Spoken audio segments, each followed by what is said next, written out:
오늘도 은혜를 사모하여 모인 우리 모두에게 넘치는 은혜가 임하길 바랍니다. 지난 시간까지 우리는 다윗의 환궁, 그 과정 속에서 일어났던 시바의 반란, 그리고 그 반란이 해결되기까지의 과정을 나눴어요. 이제 다윗이 안정기에 접어들었습니다. 다윗의 왕권이 이제는 안정기에 접어들었어요. 그래서 오늘 본문부터는 분위기가 약간 좀 달라요. 분위기가 조금 좋습니다. 이전까지는 다윗이 계속되는 실수, 그렇죠? 기도하지 못하고 자기 감정에 이끌려서 결정한 것에 대한 고난의 역사였다면, 오늘부터는 다윗이 하나님 앞에 신실한 왕으로서의 사명을 감당하는 모습들이 이제 그려져 있습니다.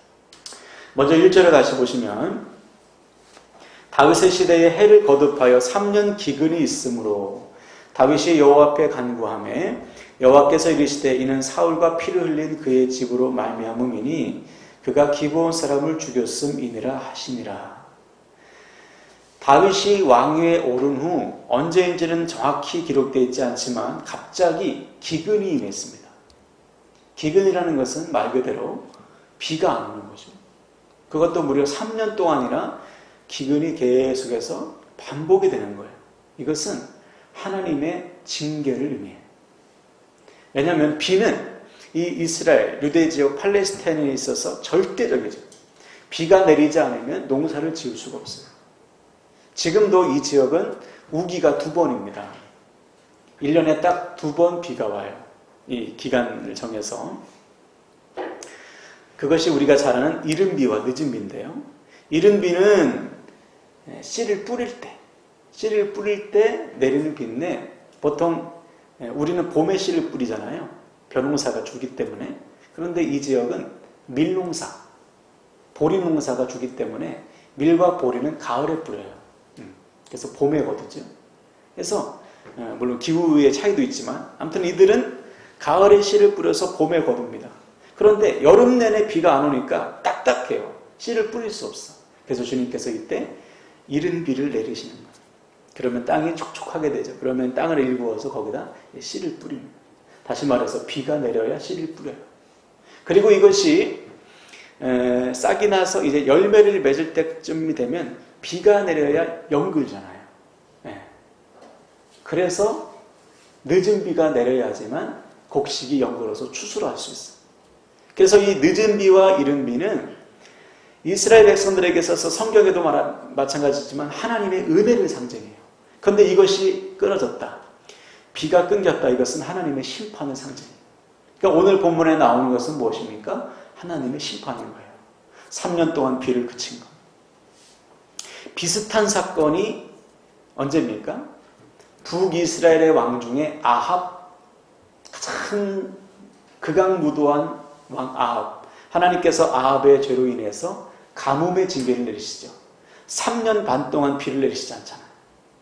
그래서 3년 반 마지막 그 때에 엘리야가 갈멜산 꼭대기에서 대결을 펼치잖아요. 바알 선지자 대결 펼쳐서 이긴 다음에 그때 기도했잖아요. 기도하니까 저 지중해에서 손바닥만한 구름이 생겨나서 그때 3년 반 만에 비가 쏟아진 거죠. 그들이 다 하나님 앞에 경배했을 때, 하나님의 살아계심을 인정했을 때, 그들이 하나님 앞에 회개했을 때 하나님께서 징계를 거두시고 은혜의 비를 쏟아 부으셨어요. 그래서 이 비는 하나님의 은혜인 동시에 심판을 의미하는 거예요. 그러므로 오늘 본문에 나타난 기근은 심판이죠. 그래서 이때 다윗이 어떻게 하는가? 1절을 다시 보시면, 다윗의 시대에 해를 거듭하여 3년 기근이 있으므로 다윗이 여호와 앞에 간구하며, 그렇죠? 하나님 앞에 나가서 이제 다윗이 기도하는 거예요. 이것이 이제 우리가 알고 있는, 우리가 기대하고 있는 다윗의 모습이죠. 문제가 생겼을 때 하나님 앞에 나아가서 기도하는 거. 그랬더니 하나님께서 알려주셨어요. 하나님 왜 비가 안 옵니까? 하나님 왜 비를 끊으셨어요? 그러니까 하나님이 이것은 사울의 죄 때문이야. 사울이 기브온 족속에 대한 죄악 때문에 내가 비를 내리지 않았다 알려주셨어요. 어떤 그러면 사울이 기브온 족속에게 끼친 해가 무엇인가? 2절에 설명하고 있죠. 기브온 사람은 이스라엘 족속이 아니요 그들은 아모리 사람 중에서 남은 자라. 이스라엘 족속들이 전에 그들에게 맹세하였거늘 사울이 이스라엘과 유다 족속을 위하여 열심히 있으므로 그들을 죽이고자 하였더라. 이에 왕이 기브온 사람을 불러 그들에게 물으니라. 그렇죠? 사울 왕이 기브온 족속을 쳤습니다. 치면 안 되는데. 왜냐하면 기브온 족속과 이스라엘 족속과 하나님의 이름을 걸고 맹세했어요. 원래 기브온 족속은 가나안의 원주민입니다. 하나님께서 가나안에 있는 원주민을 다 내어 쫓으라고 했죠. 전쟁에서 다 물리쳐라. 그런데 이 기브온 족속이 꾀를 냈어요. 소문을 들었습니다. 저 애굽에서 행한 여호와가 한 일, 또 광야 생활 중에 아모리 족속에게 한 일을 듣고 겁을 먹어가지고 하나님께서 이 원주민들을 싹 쓸어버리신다고 하니까 이들이 변장을 하고서 여호수아를 찾아오죠. 여호수아 9장에 보면 이들이 변장을 해요. 우리는 먼 나라에서부터 당신들의 종이 되기 위해서 온 신하입니다. 우리는 뭐 기브온 족속이라고 말도 안 하죠. 우리는 뭐 먼 나라에서 온 당신이 신하가 되기 위해서, 종이 되기 위해서 왔습니다. 그래서 곰팡이 난 뭐 빵도 준비하고 옷도 허름하게 입고. 이때 여호수아가 실수하잖아요. 하나님 앞에 묻지 않고 그러니 얼른 그들과 언약을 해버립니다. 하나님의 이름으로 맹세해요. 그래서 기브온 족속은 이스라엘 족속과 같이 사는 거예요. 대신에 이제 노예로서, 종으로서 섬기는 삶을 사는 것이죠. 그런데 사울이 이 계약을 깨고 기브온 족속을 친 거예요. 그래서 하나님이 하나님의 약속을 어긴 사울을 징계하는 것이죠. 더군다나 기브온 족속은 약자잖아요. 하나님은 약자를 건드는 거, 하나님은 약자에게 억압하는 거, 이거 하나님 정말 싫어하시고, 그래서 가만히 있지 않고 이제 기근을 내리신 거예요. 자, 그러면 이때 우리가 이제 질문을 할 수 있죠. 왜 사울은 가만히 있는 기브온 족속을 쳤을까? 하나님과 기브온 족속하고 맺은 언약을 사울이 몰랐을까? 다 알죠. 왜 몰라요? 그럼 왜 사울이 누구나 알고 있는 이 언약을 깨고 기브온 족속을 쳤을까? 그 이유가 2절에 분명하게 기록되어 있어요.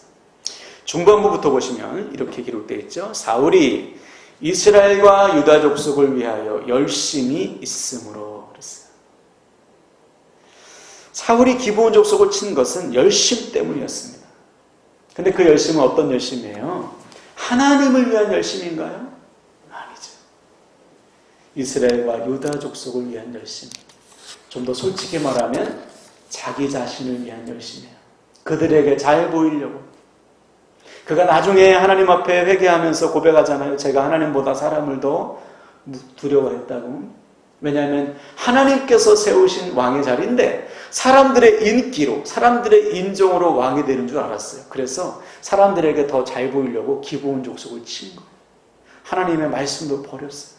사람을 두려워해서 하나님과의 언약을 깨버렸습니다. 그릇된 열심이죠. 열심은 있었지만 그 열심의 목적이 잘못됐어요.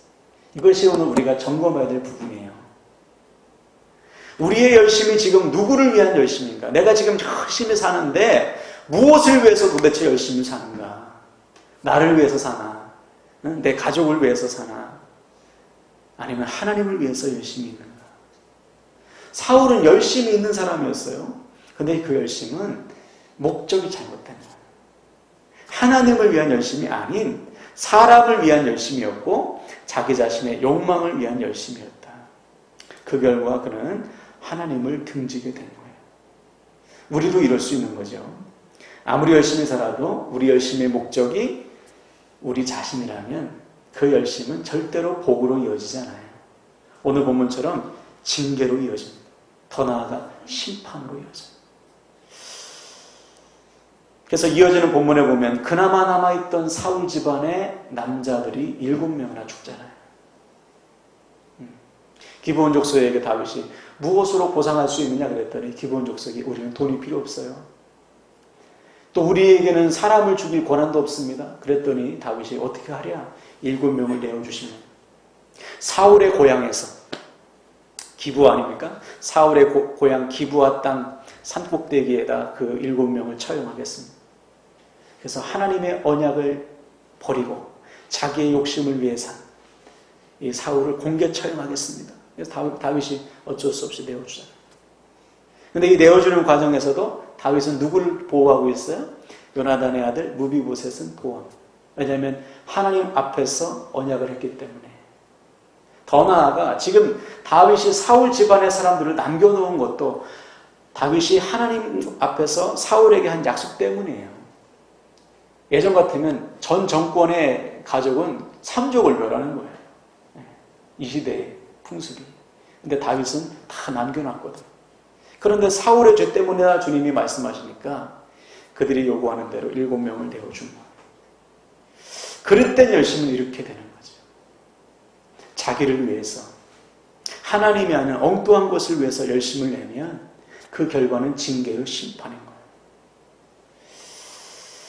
반면에 다윗은 하나님을 향해서 열심히 있는 사람이었죠. 다윗이 하나님을 향해서 열심을 내니까 하나님이 다윗을 통해서 나라 전체의 복과 형통을 주시잖아요. 종이 한 장 차이예요. 둘 다 열심히 있었지만 사울은 자기를 위한 열심이었고 다윗은 하나님을 위한 열심. 하나님을 위해서 열심을 내니까 나를 통해서 복과 형통이 흘러가는데 내가 내 자신을 위해서 열심히 내니까 나를 통해서는 징계와 심판만이 흘러가는 거예요. 여러분, 우리는 다윗의 길을 따르기를 바랍니다. 오직 그 길을 따라갈 때 우리를 통해서 복과 은혜가 흘러가는 거예요. 그래서 오늘 말씀은 간단해요. 지금 우리의 열심을 점검하는 거예요. 내가 무엇을 위해서 이렇게 열심히 사나? 내가 무엇을 위해서 열심히 일하고 열심히 공부하나? 내가 무엇을 위해서 이렇게 열심히 살아가는가? 나를 위한 열심인가? 주님을 위한 열심인가? 그릇된 열심을 갖고 살면 사울의 집안처럼 되는 거죠. 가끔 보면 이런 경우도 있어요. 교회 내에서도 제가 아는 어느 여자 권사님은 주일 중식 봉사를 도맡아 하세요. 엄청난 열심 아닙니까? 혼자서 주일 봉사를 도맡아 하세요. 음식을 다 해막. 작은 교회도 아니에요. 그런데 문제는 다른 성도님들이 해오는 음식에 맨날 핀잔을 주는 거예요. 자기 방식으로 안 하면 역정을 내시고. 엄청난 열심이 있어요. 그런데 그 열심을 통해서 전혀 본이 되지 않는, 이게 그릇된 열심이에요. 하나님의 영광을 위한 열심이 아니고 자기 만족을 위한 열심이죠. 사도 바울도 그랬어요. 사도행전 22장에 보면 그는 자신의 과거, 즉 부활하신 주님을 만나기 전에 자신은 하나님께 대하여 열심 있는 자였다라고 고백해요. 누구보다 나는 열심 있는 자였다고 고백합니다. 그런데 그가 하나님을 향한 열심을 가지고 행한 일이 무엇이죠? 믿는 자들을 때리고 죽이고 잡아 가두는 일에 앞장을 섰어요. 하나님을 위해서 열심히 했는데 그의 행동의 결과는 아버지의 아픔이었어요. 그리스도를 핍박하는 거였어요. 그럼 여기서 질문. 사도 바울이 그 일을 하면서, 그죠? 대제사장에게 고난을 받아가지고 예수 믿는 자들을 잡고 때려 죽이고 감옥에 가두는 일을 할 때에 하나님 앞에 기도했을까요? 하나님의 뜻을 묻고 하나님 진정 이것이 하나님께서 원하시는 일입니까? 질문하고 답을 얻고 행동을 했을까요? 아닐 거예요. 아마 이렇게 했을 거예요. 이렇게 하시면 하나님 기뻐하실 거야. 내가 이렇게 하면 하나님 영광 받으시겠지. 하나님의 뜻은 물어보지도 않고 자기의 열심, 자기의 만족감으로 열심히 했던 거예요. 방향이 잘못된 거죠. 오늘날에도 교회 안에 자기의 열심, 자기 만족감으로 신앙생활하는 사람, 자기의 열심, 자기의 만족감, 자기의 성취욕으로 목회하는 사람이 적지 않은 거예요.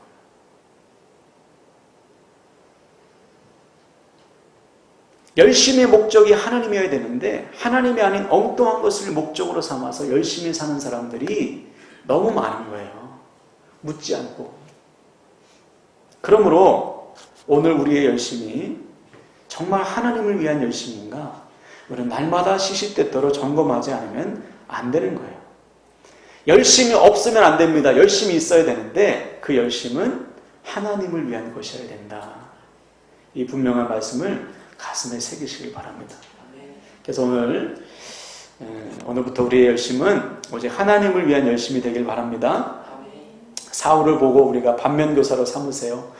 자기 자신을 위한 열심은 결국 징계와 심판이구나. 나는 다윗의 길을 따라야지.